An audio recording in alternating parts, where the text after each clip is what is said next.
Every time we hear the phrase do more with less, it's from a person who doesn't understand what we do They're willing and to what roll, we're doing. They're willing to roll the dice with your life. Yep.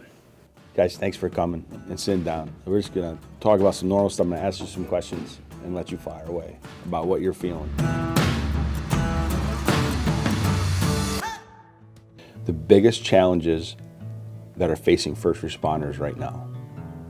Funding. I'm giving blood to people in the field who are bleeding to death. I'm starting pressors on people. I'm doing everything that an emergency room is doing outside of blood work and imaging. And we still only get paid or reimbursed if we drive that person to the hospital. And it's just for the ride. It has no bounding, for the most part, on what we do to save their life or take care of them. When they figure out money on a table, when it comes to trying to fund something, they don't care about being proactive. Like, let's get ahead of this problem. It's like, how can we throw the Band-Aid on it for now and kick it down the alley? Because whoever's sitting in the administration right now, Gonna be gone in 4 years. Exactly. Somebody else's problem. we have people, unfortunately, who don't know anything about our industry that make 4 to 8 year decisions on people who work in a position for 20 plus years. We don't prioritize public safety locally, regionally, as it should be. Our municipalities across the state and the district are growing, but the thing is we have to grow along with them, and that takes money and investment, and the investment is not being done. We're just looked at as a check in the box. As Lou said, as a check mark, but it's not looked at as this is an investment. Correct. You're not gonna get a huge return on investment on a paper, but any life that you save, any large amount of property loss that you save, those are returns on investment that are tangible, but they don't show up on a recording sheet of loss versus gain.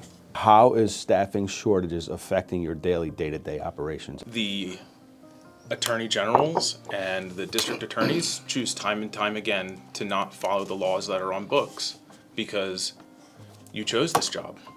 Well, now none of us are choosing this job.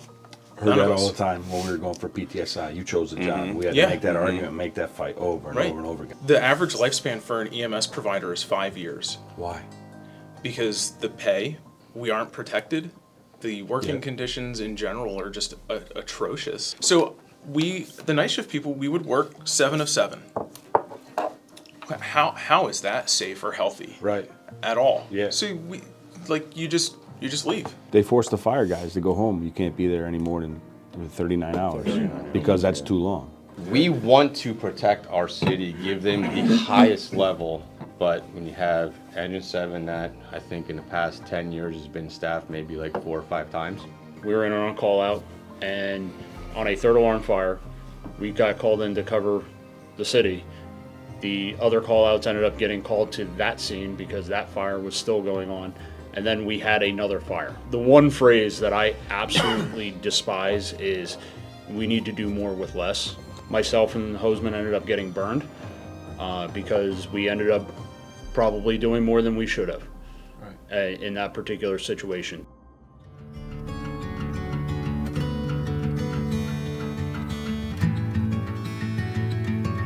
This is our newest truck, yes. When I did get hired, one of this same truck cost probably about $650,000, $700,000. Now at $2.3 million. So you're talking probably pre-COVID. Right. They weren't as expensive. Maybe $1 million, maybe for a truck. Well, it's these private equity firms started buying everything up. Now It's not just the trucks. Now you're down to 2 conglomerates that are running the whole thing. Yeah. There's nothing holding these 2 conglomerate manufacturers to their contracts anymore. Right. So they can just jack up the rates because steel went up. Steel went up. Aluminum went up. Yeah, COVID, whatever, Iran, whatever they choose to use, that's what's going on. Yeah. Everybody's facing that problem. Everybody wants to make a living. Cut my lawn. Yeah. I used to cut your lawn. You're right, I did. I used to work. Everybody wants to make money.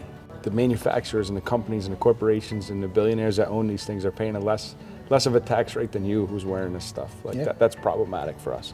That's where things have to change. So if we change the tax code and start taxing those ultra rich and bring that down, we can relieve some of the pressure on the municipalities, on you, on everybody that's down here running this stuff. Yeah, absolutely.